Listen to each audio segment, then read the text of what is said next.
बिस्मिल्लाहिर्रहमानिर्रहीम, अस्सलामुअलैकुम। मैं हूं करामत मुग़ल और मेरे साथ हैं ईसा नकवी। नकवी साहब, सुहेल वडाइच के कालम खिलाड़ी का करना क्या है के बाद सियासी बहस इस तरफ चल निकली है कि इलेक्शन होने हैं या नहीं होने।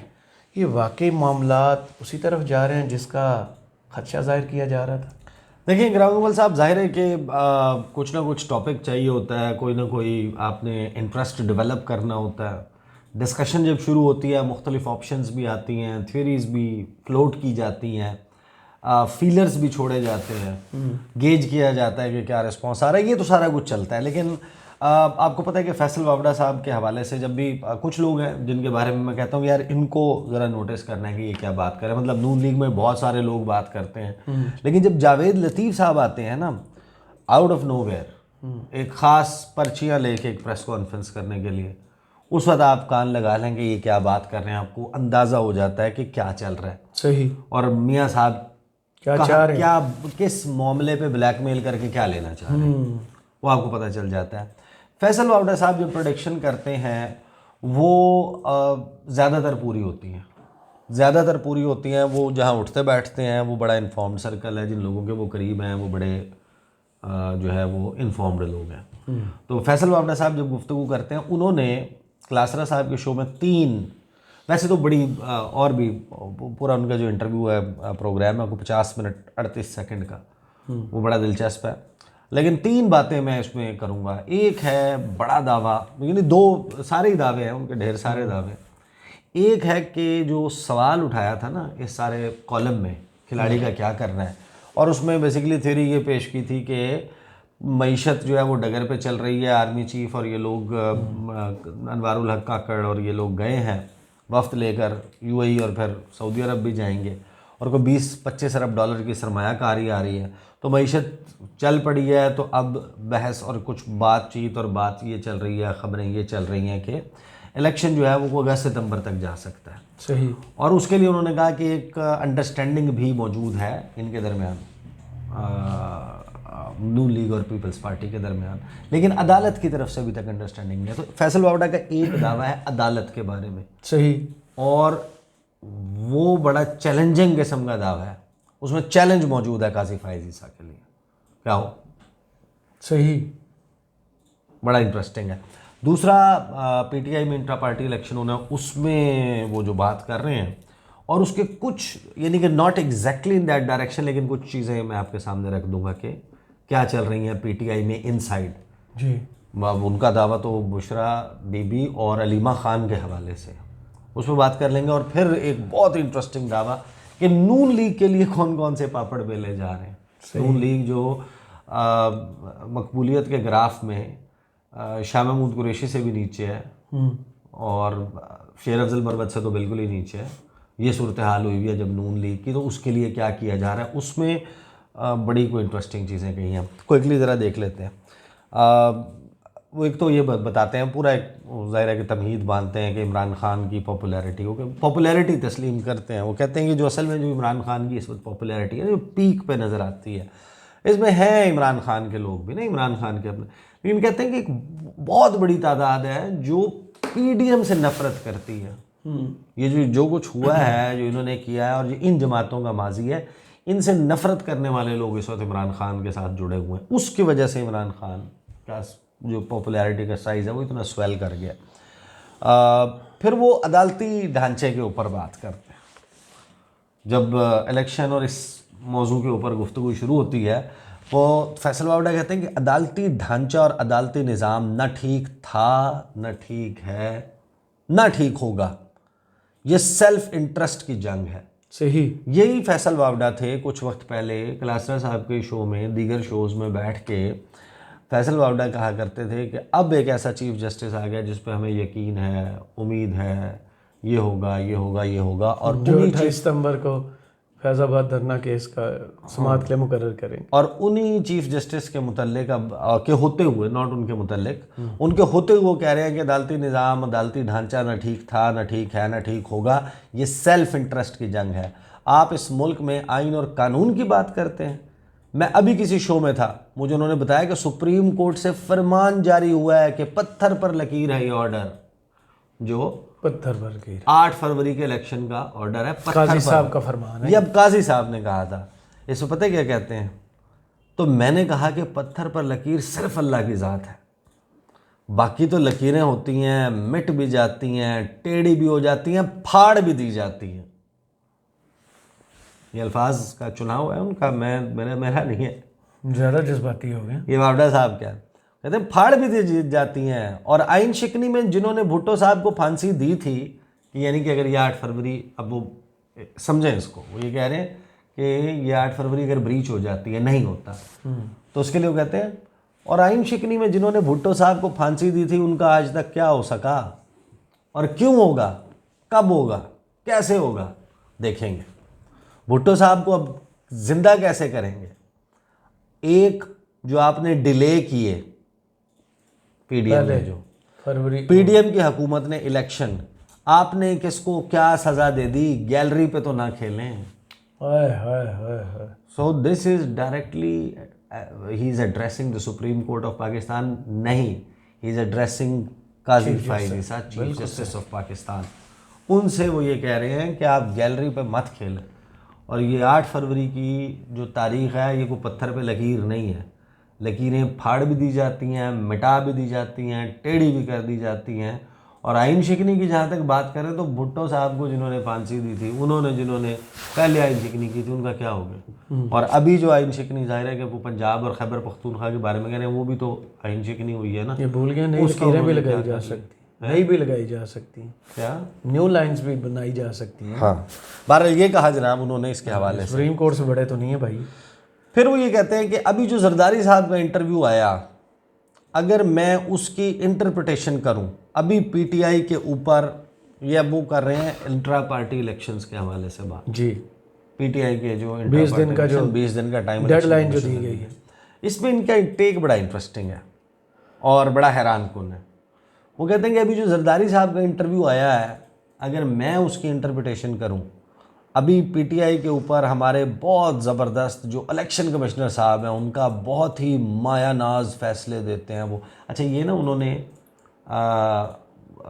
सटायर में कहा, उन्होंने तंजन कहा है, सीरियसली नहीं कहा। उनका आप लहजा जब आप सुनेंगे ना, तो आपको पता चलेगा कि वो तारीफ़ें नहीं कर रहे, वो चीफ इलेक्शन कमिश्नर को कह रहे हैं कि बड़े माया नाज फैसले देते हैं और एक बहुत ही ओवर पावरिंग और न्यूट्रल इदारा है इलेक्शन कमीशन हमारा। वो भी समझते हैं शायद ज़िंदगी भर उन्हें बैठना है, यहीं पे रहना है। इंट्रा पार्टी इलेक्शंस की बात की है, कहते हैं तो उसमें 4 धड़े बन गए हैं पीटीआई में। एक धड़ा बहनों का बन गया, एक बेगम साहब का बन गया, और एक जो मरवत साहब है वो केपीके की तरफ देख रहे हैं। एक जरदारी साहब का धड़ा बन गया। ये हैरान कौन है? वो समझ रहे हैं कि ये जो इंट्रा पार्टी इलेक्शन हो रहा है, उसकी वजह से जो ग्रुप टूट कर निकलेगा, वो शायद उसको कैपिटलाइज कर सकेंगे, पीटीआई में उसको, पीपल्स पार्टी में उनको ज्वाइन कराएं। इंट्रा पार्टी इलेक्शन पे खप पड़े, लड़ाई पड़े, उस लड़ाई का दायरा फैले, लोग पार्टी छोड़े तो जो छोड़े उनको मैं कैप्चर करूं, जरदारी साहब। ये दिस इज व्हाट वावडा साहब। अब आईबी के पास इनकी बारी है। हाँ, फिर कहते हैं कि वो समझ रहे हैं कि इसकी वजह से जो ग्रुप टूट कर निकलेगा, वो शायद उसको कैपिटलाइज कर सकें। तो अभी ये 4 धड़ों में, अभी आने वाले 72 घंटों में, ये 4-5 दिनों में आप देखेंगे कि सड़कों पर भी तमाशा होगा, जहाँ डिवीज़न ऑफ पावर मिलेगी और एक तरफ बहन खड़ी होगी और एक तरफ कोई सपोर्टर खड़े होंगे, एक तरफ बेगम साहिबा खड़ी होंगी और उनके सपोर्टर खड़े होंगे। तो जो बची कुची यानी कि पीटीआई रह गई। और ये खान साहब वो कहते हैं, मुझे यकीन है सोच रहे होंगे कि इंट्रा पार्टी इलेक्शन नहीं होने चाहिए, क्योंकि जो रह गई है पार्टी उसके भी टुकड़े हो जाएंगे, नंबर 1।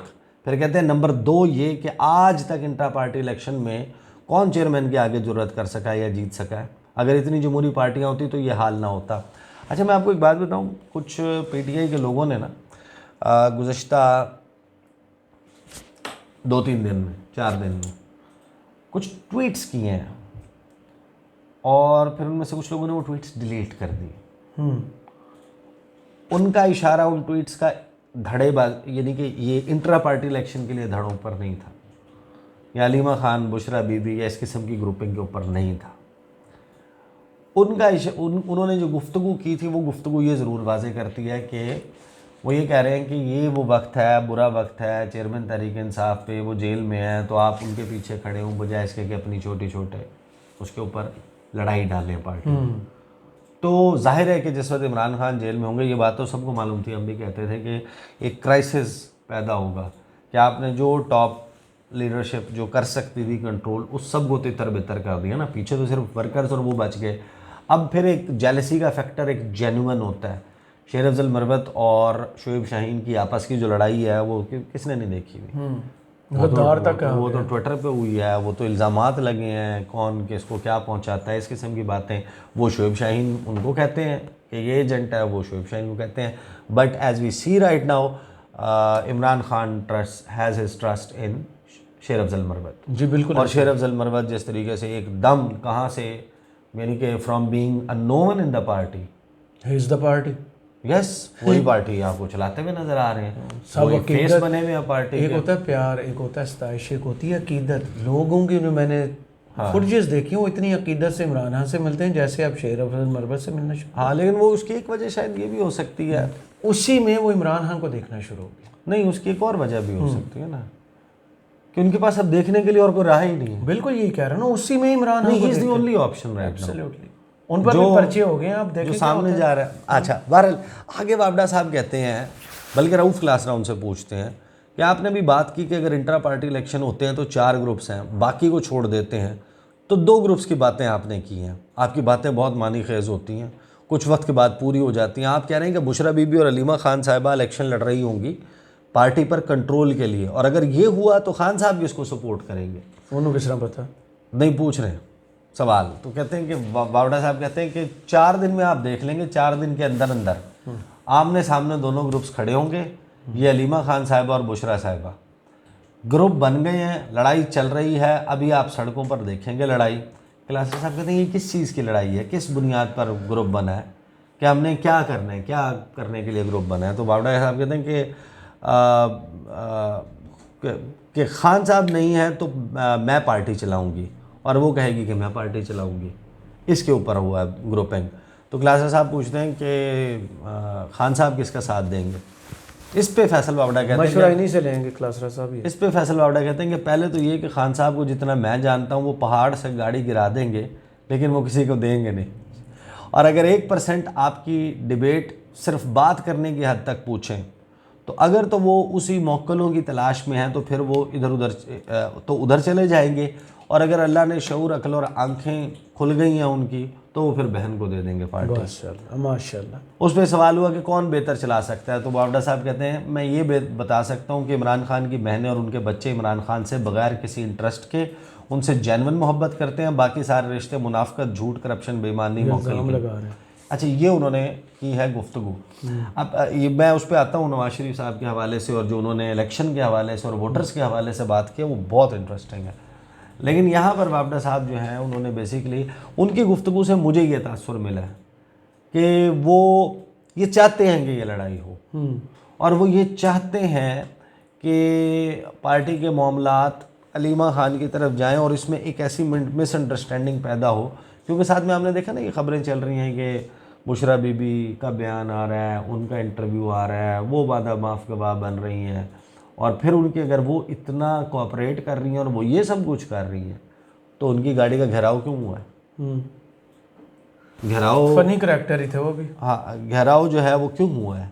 तो ये बहरहाल उनका एक दावा है, एक बड़ा, और जाहिर है कि हम जब उनके दावों की बात करते हैं तो हम ये बताते हैं कि इनके दावे जो है वो क्यों किए जा रहे हैं। आगे उन्होंने बड़ी ज़बरदस्त जो है ना वो गुफ्तगू फरमाई है। वो कहते हैं कि नवाज शरीफ की आदत नहीं है, फितरत है, और फितरत तो नहीं बदल सकते। बयानिया उनके पास है नहीं, रोड मैप इसलिए नहीं है उनके पास क्योंकि उनके पास रोड ही नहीं है, तो वो मैप किस चीज़ का देंगे? क्लासरा साहब ने कहा कि केपी में, खैबर पख्तूनख्वा में अचानक एक सरजाई है पीटीआई की, लोग आ रहे हैं, जलसे हो रहे हैं, तो इस माहौल में नवाज शरीफ को कैसे देख रहे हैं? पंजाब में भी हम देख रहे हैं कि इस तरह से, उस तरह से पॉपुलैरिटी नहीं है, हालांकि वो तो क्लेम कर रहे हैं कि 100 सीट क्लेम कर रहे हैं कि हमारी पॉपुलैरिटी है। फिर क्लासर साहब कहते हैं कि 100 सीटें तो चाहिए अगर आपने हुकूमत बनानी है, कुछ मखसूस नशिस्तें आ जाएंगी, फिर मौलाना, GDA, MQM वगैरह आ जाएंगे, और ये तो बाद की बात है, लेकिन ये 100 सीटें ले सकेंगे? इस पर, इससे कम पर तो हुकूमत नहीं बन सकती। इस पर वावडा साहब कहते हैं कि रऊफ़ साहब, मसला ये है कि जब आप निज़ाम को इतने करीब से जानते हैं और इतना मासूम सवाल करते हैं तो लगता है कि रऊफ़ साहब मेरे साथ खेल रहे हैं। जिस मुल्क में मुर्दे का वोट डलता हो, ये तो एक रियलिटी है। नहीं, अब ये तो रियलिटी है, ये तो सबको पता है, लेकिन ये गुफ्तगू में आगे क्या कहते हैं वो सुनिएगा। कहते हैं कि जिस मुल्क में मुर्दे का वोट डलता हो, वो डंप होता हो, उसका फैसला 3 इलेक्शंस के बाद आता हो, तो उसमें अवाम कहाँ है, वोट कहाँ है? जिसकी लाठी उसकी भैंस, जिसका DC, जिसका AC, जिसकी पुलिस, जिसकी मोबाइल, जिसके ROs, जिसके डब्बे, जिसके ठप्पे, जिसकी गर्दन, जिसकी गोली, प्लेट बिरयानी की, ये वो जीतते हैं। अच्छा, जिस स्पीड से उन्होंने ये बात की ना, जिस तरह आप जाए ना अभी ये किसी भी होटल के ऊपर जाए, तो वो जो ट्रेंड वेटर्स होते हैं ना, हाँ, वो मेन्यू आपको इसी तरह गिनवाते हैं। उन्होंने इतनी स्पीड से ये बात की तो मुझे वो वेटर्स याद आ गए जो आके आपको ना वो मटन की, फिर चिकन की, फिर सब्जी और फिर बीफ की, और सब्जी की, और फिर दालों की जो है ना वो लिस्ट देते हैं। हाँ, पूरी लिस्ट ज़ुबानी बड़ी तेज़ तेज़ फर सुनाते हैं। तो वावडा साहब कहते हैं कि इसमें आवाम का है, जिसकी लाठी उसकी भैंस, जिसका DC, जिसका AC, जिसकी पुलिस, जिसकी मोबाइल वैन की बात कर रहे हैं, जो पुलिस मोबाइल होती है, गाड़ी, जिसके ROs, जिसके डब्बे, जिसके ठप्पे, जिसकी गर्दन, जिसकी गोली, प्लेट बिरयानी की, ये वो जीतते हैं। आप मुझे बताएंगे, मैंने इलेक्शन कमीशन के 13 लाख पे जीता था। अच्छा, हाँ, वो कहते हैं कि 13 लाख का थोड़ी खर्चा आया था। अब मेरे से TV पे पूछेंगे, मैं कहूँगा 13 लाख रुपये खर्चा आया था, मैं तो कारोबार किया था। तो ये बेसिकली कंसिडर्ड कि मैंने वो रिगिंग की अच्छा खासा नहीं खर्चा किया, पैसा लगाया, तो पैसा लगा के और क्या करना है आपने? वोट खरीदा हुआ। हाँ, वही तो रिगिंग ही होती है ना सर, वो भी। हाँ, पैसे से नहीं खरीद सकते। धांधली है वो। तो उस पर क्लासरा साहब उनसे पूछते हैं कि आप ये कह रहे हैं कि मुर्दों की लिस्टें तैयार हो गई हैं जिनके वोट पड़ने हैं? इस पे वावडा साहब कहते हैं हाँ, वो तो पंजाब में शेर इसीलिए तो कहलाता है, वो असल में शेर थोड़ी है। बिलावल ने भी कहा था शेर बिल्ली बन गया। तो ये जो उन्होंने वो किया है, देखें प्रैक्टिकली इसमें कोई ऐसी वो नहीं है। आप जाएं, जाके लोगों से इंटरेक्ट करें। अभी जिस तरह होता है ना कि एक मचल रहा होता है बंदा, अगर क्राउड उसे बुला रहा, तेवर ही तब्दील हो जाते हैं परफॉर्मर के। ये बात मैं पहले भी कर चुका हूँ कि एक बंदा है, वो उसके लिए जनाब रिंग सज गया है, लाइटें ऑन है, क्राउड इकट्ठा है, रोर कर रहा है, चीख रहा है, चिंघाड़ रहा है on top of their lungs, और आप में वाकई दूसरे पहलवान से जीतने की ताकत भी मौजूद है, तरबियत भी मौजूद है, स्किल भी मौजूद है। कौन शख्स होगा जो उस अखाड़े में जाकर उसको पिछाड़ने की कोशिश नहीं करेगा? इस वक्त शेर अफजल मरवत के KP वाले कन्वेंशंस की सूरत हाल देखें, और मियाँ साहब और उनके जो लोग हैं वो कभी चैम्बर ऑफ कॉमर्स की 4 दीवारी की आड़ लेते हैं, और वर्कर्स कन्वेंशन में सामने बंदा ही कोई नहीं आता। कभी जो है फुसफुसे से वर्कर्स कन्वेंशन करते हैं, तंजीमी कन्वेंशन, वर्कर कन्वेंशन और होता है जी। इसको भी थोड़ा सा क्लैरिफाई कर लें। वो ये कहते हैं कि तंजीमी कन्वेंशन है। अब तंजीमी कन्वेंशन क्या होता है? जिसमें आएगी भाई, जिले के हाँ, जिस बंदे ने वो हल्फ उठाया ना तंजीम में, इलेक्ट होके या नॉमिनेट होके, जनरल सेक्रेटरी, सदर, वो जो आएंगे, खजांची तो फलाना, और सेक्रेटरी इतलात और सेक्रेटरी फलाना, जिस तरह जो स्ट्रक्चर होता है पार्टी का ऊपर, वो फिर डिवीज़न की सतह पर रेप्लिकेट करता है, सूबे की सतह पर रेप्लिकेट करता है, डिवीज़न की सतह पर, ज़िले की सतह पर, तहसील की सतह पर, आपको कहीं पर आपको बहुत एक्टिव यूनियन कौंसिल है उस लेवल तक जो है वो लोग चले जाते हैं। तो वो बेसिकली तंजीमी कन्वेंशन कर रहे हैं। उसमें कोई इतने ज़्यादा लोग तो नहीं होते ही नहीं है 150, ज़्यादा के 150, 150। वो तो बड़ी TV पर शक्लें उनकी भेजें कि और दूसरी तरफ आप देखें कि वो शेर अफजल मरवत के जो कन्वेंशन हैं, वर्कर कन्वेंशन, वो किस तरीके से तब्दील हो रहे हैं। वो बाजार की फुटेज देखें आप, वो कैसे जा रहे हैं, करक वाली, धीर बाला वाली, बहुत हैरान कन। तो ये फैसल वावडा साहब जो ये कह रहे थे कि 21 अक्टूबर को मियाँ नवाज शरीफ ने आना है, और मियाँ नवाज शरीफ के मेरी बर्थडे भी है, और मेरी जो बर्थडे है वो अच्छा दिन तो नहीं हो सकता नवाज शरीफ के लिए।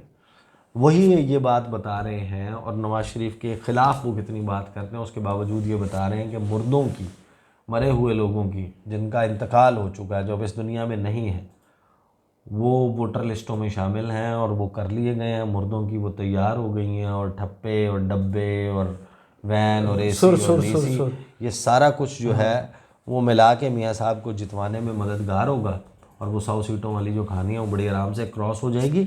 ये देखें, इसमें करामत मुग़ल साहब ये जो उन्होंने गुफ्तगू की है ना, इसमें दोनों तीनों चीज़ें हैं। इलेक्शन के डिले के हवाले से भी ऑप्शन उन्होंने डिस्कस किया है कि अगर वो करना हुआ तो ऐसे होगा।